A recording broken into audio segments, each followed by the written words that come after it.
Polda Sumatera Selatan menurunkan tim untuk mengusut kasus beredarnya video viral di jejaring sosial mengenai petugas pemeriksa COVID-19 di Bandara SMB 2 Palembang yang mengeluarkan surat rapid test positif, sedangkan tes rapid antigen di tempat lain berbeda.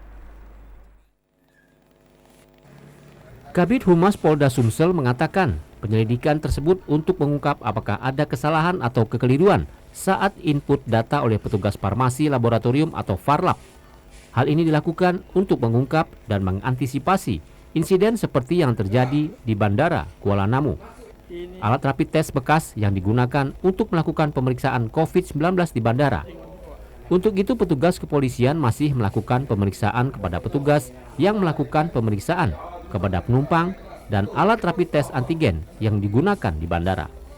Yang jelas terkait dengan adanya permasalahan tersebut, kita dari Polda Sumsel, khususnya mungkin dari Polrestabes Palembang ya, karena yang punya wilayah, kita akan melakukan pengecekan ke tempat yang bersangkutan, baik itu ke pihak bandara selaku tempat di mana dilakukannya prokes, apakah memang terjadi kesalahan atau memang terjadi kekeliruan pada saat menginput data, karena kita belum tahu, karena kita cek dulu.